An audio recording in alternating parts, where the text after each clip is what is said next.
सिंह साहब का defence expert हैं। अरविंद सिंह तेजावत साहब मेरे साथ हैं, विदेशी मामलों के जानकार हैं, फॉरेन अफेयर्स एक्सपर्ट हैं। इनका भी स्वागत कीजिए। सर, सबसे पहले मैं आपके पास आता हूं। गोपाल सिंह जी, अभी तक ये खबर आ रही थी कि पता नहीं जीवित भी हैं कि नहीं मोश्तबा। अब सवाल ये उठ रहा है कि अपने पिता की तरह सख्ती कर पाएंगे? 30-40 साल जैसे पिता उनके वहां पर अपने रेजिम को चलाते रहे, क्या मोश्तबा उतने काबिल हैं? आपकी एनालिसिस क्या कहती है सर? नमस्कार। देखिए, जो आप कह रहे हैं कि जिस प्रकार से पिता ने अपने बच्चों को जिस तालीम से लेकर हम्म, के यहाँ तक लाए हैं, हम्म, और पूरे गुण अपने पूरे इनके बच्चों के तीनों अपने पुत्रों के अंदर दिए हैं, जो हम्म, मिडिल ये बीच वाले पुत्र हैं। और इनके ऊपर विश्वास IRGF का भी है। और इसी वजह से उनको अपने पिता की जगह पर लाया जा रहा है। तो ये कहना कि ये काबिल होंगे या नहीं होंगे, ये तो आने वाला समय बताएगा। लेकिन क्योंकि इनके अंदर वो काबिलियत अब तक है जो अपने पिता की तरह ये काम करते आए थे। और अभी आगे, यानी इन्होंने IRGF में भी काम किया है। और तमाम यानी वैसे कोई पद नहीं लिया, लेकिन उसके बावजूद भी पूरी तरह से अपने पिता के साथ में खड़े होकर के ये काम करते रहे हैं। हम्म, तो यानी पूरे गुण तो हैं ही। लेकिन क्या जो उनकी आम जनता है, IRGF है, या बाकी जितने पर भी देशवासी हैं, इनको यानी किस प्रकार से ये यानी नई पीढ़ी को लेते हैं, जब ये सही पूरे रूप में अपने कार्यरत होंगे, और उसके बाद में क्या एक्शन लेंगे। लेकिन जिस प्रकार से पहले ईरान ने बार बार कहा है कि हम लास्ट मैन लास्ट राउंड तक लड़ेंगे, तो क्या मुज्तबा खामनेई भी उसी कदम पर चल करके आगे बढ़ेंगे? किस प्रकार से? क्योंकि अभी तक इनके बने भी हैं, नहीं है पूरा यानी कंफर्मेशन नहीं है, लेकिन हाँ, बनने के आसार हैं। तो यदि इनको पद मिल जाता है, तो उसके बाद में क्या इसी प्रकार की लड़ाई चलती रहेगी? देखिए, लड़ाई तो बंद हो ही नहीं रही। इनकी मिसाइल का अटैक हो रहा है मिडिल ईस्ट कंट्रीज में, यानी इसराइल के ऊपर भी हो रहा है। और उसके अलावा ड्रोन्स के भी अटैक हो रहे हैं।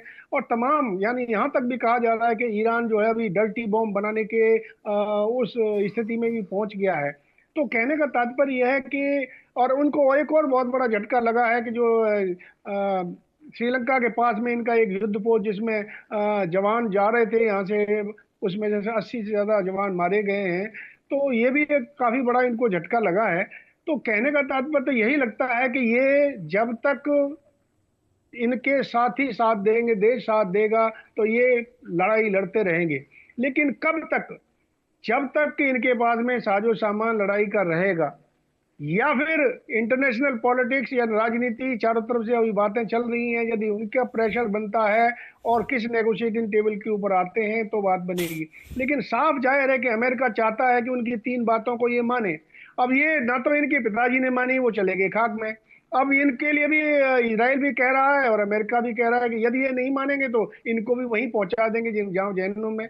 तो कहने का तात्पर्य यही है कि एक बहुत असमंजस की अभी बात है कि किस प्रकार से ये अपने युद्ध को आगे बढ़ाते हैं, या उनके टर्म्स एंड कंडीशन पे मानते हैं। ये अभी देखने वाली बात होगी आगे। ठीक है। अरविंद सिंह तेजावत साहब मेरे साथ है। सर, आप please stay with me. Singh साहब, अब जिस तरह की तस्वीर ईरान से आ रही है, ऑलमोस्ट एक क्लैरिटी है कि ईरान का अब क्या हश्र होने वाला है। अमेरिका ने भी अपनी बात को बिल्कुल क्लियर कर दिया, इसराइल ने भी बिल्कुल क्लैरिटी दे दी है। लेकिन जिस तरह की सख्ती, जिस तरह की आइडियोलॉजी खामनेई साहब की थी, उनके बेटे के अंदर वो चीज़ें नहीं दिखाई देती हैं, क्योंकि बहुत बहुत सारी वजहें हैं। उनकी पढ़ाई लिखाई, उनकी परवरिश, और जिस तरह से वो अलग अलग मुख्तलिफ शहरों में रहे हैं, मुख्तलिफ देशों में गए हैं। आपको लगता है कि अपने पिता के कदमों पर वो चल पाएंगे? क्या वो सख्ती, क्या वो रेजीम, वो क्या कंधे उनके उतने मजबूत हैं कि जिम्मेदारी मिले तो वो ईरान को वैसे ही लेकर चला पाएंगे जैसे उनके पिता ने पिछले 40 सालों से चलाया? देखिए, जब शहंशाह रजा पहलवी का रिजिम था वहाँ 79 तक, राइट सर।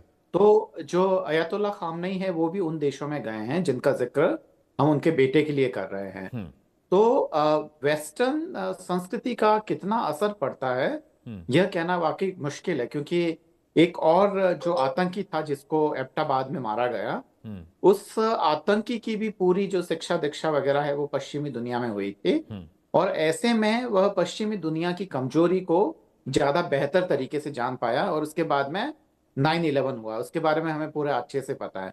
तो यह वहां पे परवरिश होना या वहां के लोगों के साथ घुलना मिलना, यह इस चीज की गारंटी नहीं है कि आप भी वैसे ही होंगे। हम्म। ईरान की जो वर्तमान जो हालात है हम्म। और जिस तरीके से वहां लोगों को मारा गया, एक तरीके से बहुत बड़ी संख्या में लोग मारे गए, जो अभी 80 लोग मारे गए, या जो इससे पहले जो 64 लड़कियां मारी गई, या उससे पहले जो तमाम हर दिन जो मौतों की खबरें आ रही है, तो उनके घर वाले हैं, परिवार वाले हैं।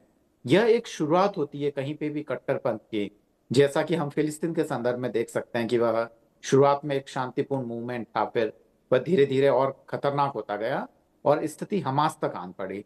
तो वैसा का वैसा ईरान में भी है। ईरान में अब वहाँ लिबरल थॉट के लिए कोई जगह नहीं है।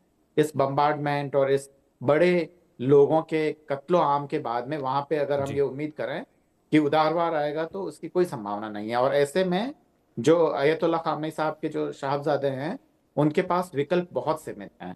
क्योंकि यह ऐसा शासन नहीं है जैसा कि सीरिया का शासन था या तो तमाम और दूसरे देशों में, कि जहां एक परिवार और उसके इर्द गिर्द सत्ताएं चलती थी। ईरान की ये जो इस्लामिक रिवॉल्यूशन स्टाइल का जो बाद में उन्होंने एक शासन स्थापित किया था, वो कैडर बेस्ड है। मतलब एक व्यक्ति के आने के बाद में उसकी जगह लेने के लिए दूसरा कैडर एकदम तैयार रहता है।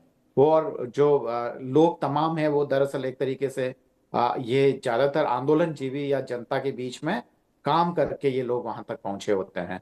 तो ऐसे में हालांकि एक सामंती तत्व तो इसमें जरूर है कि पिता की मृत्यु के बाद में बेटा वह सारी शासन सत्ता संभाल रहा है, पर ईरान में कट्टरपंथ की ही अब आगे हवा चलेगी। वहां पे उदारवाद के लिए कोई जगह नहीं बचेगी।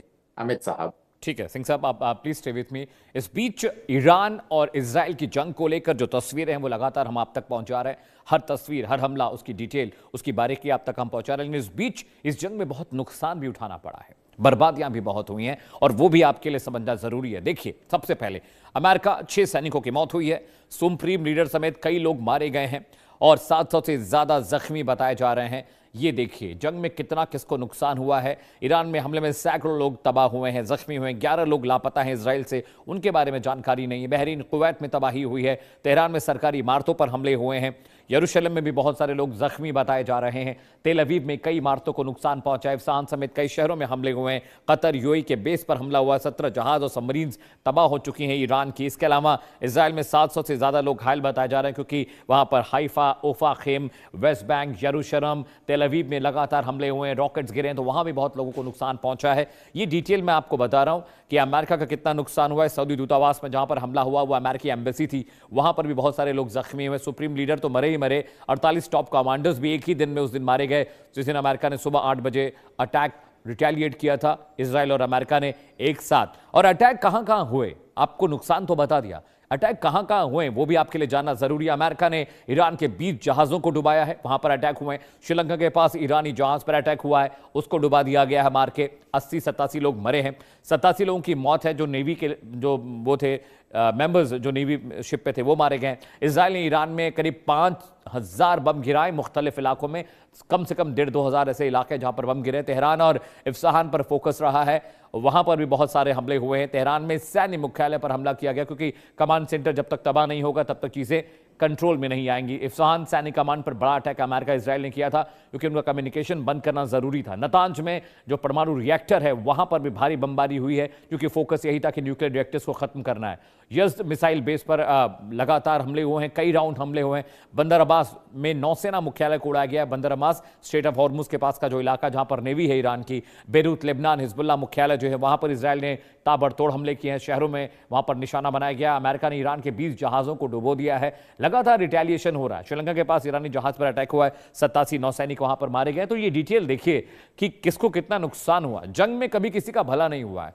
कोई 19 कोई 20 जरूर होता है, लेकिन नुकसान लगातार सभी का हो रहा है। और ये जो डिटेल आप मेरे पीछे देख रहे थे, वहां पर देखिए कि किस तरीके से अमेरिका इजराइल ने जो ज्वाइंट रिटेलिएशन किया है ईरान के ऊपर, वो बहुत खतरनाक था। कर्नल गोपाल सिंह साहब मेरे साथ हैं। सर, अब यहां से अमेरिका का जो ताजा बयान आया ट्रंप साहब का, उन्होंने कहा कि भाई अब तक का सबसे बड़ा अटैक अभी अमेरिका ने तो किया ही नहीं है, अभी तो we are into process of retaliation and defence only. इसके बाद जब हम आएंगे तो ईरान भी ये बात कह रहा है अभी तक तो हमने अपनी असली मिसाइल निकाली ही नहीं, अभी असली अटैक तो हमने किया ही नहीं, अभी तो हम सिर्फ रिटेलिएशन में लगे हुए हैं। तो ये असली अटैक, असली मिसाइल और फाइनल हमला ये क्या है? कब करेंगे फाइनल हमला? 5,000 इलाकों में हमले हो चुके हैं, 3-4 हजार आपने रॉकेट मिसाइलें दाग दी हैं, 1,500 लॉन्चर्स तबाह कर दिए ईरान के, मिडिल ईस्ट कंट्रीज में हमले हो रहे हैं। अब क्या फाइनल करना बाकी है अमेरिका के लिए सर? तो अमित जी, आप बिल्कुल सही कह रहे हैं। देखिए, ये साइकोलॉजिकल वॉरफेयर दोनों तरफ से, लड़ाई के अलावा साइकोलॉजिकल वॉरफेयर एक बहुत अहम मुद्दा रखता है। और वो दोनों ही देश आपस में, वो कुछ कहते हैं, वो कुछ कहते हैं, वो कुछ कहते हैं, दोनों तरफ से। लेकिन आप देखिए, अमेरिका जो कह रहा है कि अब उन्होंने तो बहुत कुछ अभी इस्तेमाल किया, बहुत कम इस्तेमाल किया उनके पास, वाकई में उनके पास में बहुत बड़ा जखीरा है। और कल की जो रिपोर्ट है उसके मुताबिक जो मिडिल ईस्ट की कंट्रीज भी हैं, इनके पास में तमाम जो यानी वेपन्स का बहुत बड़ा मार्केट अमेरिका है। वो छोटे छोटे देशों को धमका के डरा करके वहां से हथियार खरीदे जाते हैं। तो अभी कल का ही जो बयान आया कहीं से कि उसमें कि अमेरिका की तमाम जो डिफेंस प्रोडक्शन की कंपनीज हैं, उनको धड़ाधड़ ऑर्डर मिल रहे हैं। उनके पास में जो जखीरा है, जो भी उनका साजो सामान है, हथियार हैं, उसके अलावा जो और प्रोडक्शन किया हुआ उसकी यानी तमाम दूसरे लोग यानी खरीदने की कोशिश कर रहे हैं। तो अपनी सेफ्टी के लिए बाकी मिडिल ईस्ट कंट्रीज में जिनके यानी अपनी सुरक्षा चाहिए, और छोटे छोटे देश हैं, वो भी अमेरिका, ये तो अमेरिका का बहुत ठीक बड़ा है यानी सर, मैं माफी चाहता हूं, मैं आपको रोक रहा हूं सर, एक बड़ी खबर आ रही है, माफी चाहता हूं, मैं आपको रोक रहा हूं। इस वक्त की बड़ी खबर आपको बता दें, ईरान ने अजरबैजान पर बड़ा अटैक किया है। इस वक्त की ब्रेकिंग न्यूज, वॉर ब्रेकिंग आपको बता रहे हैं। मेरे ठीक पीछे वॉल पर देखिए, ईरान ने अजरबैजान पर एक बड़ा हमला किया है। साथ ही साथ ईरान ने अजरबैजान पर ड्रोन के जरिए अटैक किया है। जो खबर आ रही है वॉर रूम से, नखचिवन एयरपोर्ट है वहां पर जहां पर हमला हुआ है, उसको निशाना बनाया गया है। ईरान ने अजरबैजान पर एक बड़ा अटैक किया। इस वक्त की बड़ी खबर आपको बता रहे हैं, ईरान ने अब तमाम जो मिडिल ईस्ट कंट्रीज में अमेरिकी दूतावास हैं, एम्बेसडर्स हैं, उन पर हमला किया जा रहा है। सैनिक जो अड्डे हैं वहां पर हमला किया जा रहा है। बहुत सारा नुकसान पहुंचा है मिडिल ईस्ट के तमाम उन मुल्कों को जहां पर अमेरिका का आना जाना रहा है, जिनके अमेरिका से ताल्लुकात रहे हैं। अजरबैजान पर एयरपोर्ट पर हमला हुआ है and I am very sure कि वहां बहुत नुकसान हुआ होगा। हालांकि एयर स्पेस तमाम मिडिल ईस्ट कंट्रीज ने बंद कर दिया है, वहां पर पैसेंजर जो प्लेन्स है वो नहीं उड़ रहे हैं। उसके बावजूद स्टाफ रहता ही, ग्राउंड स्टाफ रहता ही है हैंगर्स पे, तो नुकसान जरूर हुआ होगा। अजरबैजान पर एक बड़ा हमला ईरान ने किया है, रॉकेट के जरिए, ड्रोन के जरिए तमाम मिडिल ईस्ट कंट्रीज पर यह हमला हो रहा है। और तेजावत साहब मेरे साथ लगातार बने हुए हैं। सर एक खबर यह भी आ रही थी कि ईरान ने CIA के जरिए एक पीस टॉक इनिशिएट करने की पहल की है और अमेरिका ने इस पर ध्यान नहीं दिया है। अमेरिका ने इस बात पर बिल्कुल भी गौर नहीं किया है। ये पीछे से, पर्दे के पीछे से जो बातचीत का सिलसिला चल रहा है, शायद पहले कर लिया होता, फ्रंट कर्टन से तो ज्यादा बेहतर रहा होता। अब वहां की जो खुफिया एजेंसी ईरान की है वो CIA से लगातार रिक्वेस्ट कर रही है। देखिए, ट्रैक टू डिप्लोमेसी तो हमेशा होती है। पर्दे के पीछे की जो डिप्लोमेसी है वो होनी ही चाहिए, पर उसमें कुछ ज्यादा तत्व है नहीं, क्योंकि जहां डिप्लोमेसी फेल हो रही है वहीं पे ये इस तरीके के जंगी हालात पैदा हुए हैं। और जो इंपीरियलिज्म और कॉलोनियलिज्म को ठीक से जानते हैं, उन्हें पता है कि इस लड़ाई को रोका नहीं जा सकता था, क्योंकि अगर ये लड़ाई रुकेगी तो उनके सारे जो भी इंटरेस्ट जो है वो सर्व नहीं हो पाएंगे, और अगर वो सर्व नहीं होते हैं तो फिर जंग का कोई मकसद ही हल नहीं होगा। तो उसका पूरी तरीके से वहां के ईरान के संसाधनों पे कब्जा करना, और वो तभी हो सकता है जब जंग के हालात पैदा हो। इसमें दो तीन चीजें या दो तीन इंटरेस्ट सर्व हो सकते हैं, क्योंकि सीधा सीधा तो ईरान पे कब्जा करना बिल्कुल ही मुश्किल लग रहा है। पर शेयर मार्केट में जो हथियार बनाने वाली कंपनियां हैं उनके अभी शेयर्स बहुत ही अच्छी तादाद में बिक रहे हैं, और अमेरिकन जो बड़े बड़े लीडर्स हैं उनके फैमिलीज के, उनके बेटों के, उनमें शेयर्स जो है वो भी साफ साफ नजर आ रहे हैं। खुद अमेरिका में इन हमलों का विरोध हो रहा है बहुत बुरी तरह से, और अभी शायद इन्हीं हमलों की वजह से जो प्रेसिडेंट ट्रंप है वो वहां का मिड टर्म इलेक्शन भी हार सकते हैं, जो भी एकदम साफ साफ दिखाई दे रहा है। जो अमेरिकन सजग जनता है वो इस युद्ध के खिलाफ है, और अभी बहुत सारे ऐसे वीडियोस भी छन छन के आ रहे हैं कि खुद सेना में से बहुत सारे लोग युद्ध के खिलाफ हैं, उनको गिरफ्तारियां हो रही है अमेरिका में, उनको भेजा जा रहा है। तो एक जो पर्दे के पीछे की एक जो यह हकीकत है वह भी देखनी चाहिए। ईरान जरूर चाहेगा कि ये एक बार हमला रुक जाए ताकि उसे सांस लेने का थोड़ा मौका मिले, और फिर उसके बाद में वह अपने आप को अगली लड़ाई के लिए तैयार कर सके। तो यह तो बिल्कुल है ही अमित साहब, पर पर्दे के पीछे की यह सारी डिप्लोमेसी है, मुझे लगता है कि इसका वक्त तो अब चला ही गया है अमित साहब। ठीक है, मैम कर्नल साहब के पास मैं आ रहा हूं। कर्नल साहब, अभी चलिए बहुत बहुत शुक्रिया। आप तमाम मेहमानों का बिल्कुल वक्त नहीं है। पैनल प्रोड्यूसर मेरे कह रहे हैं कि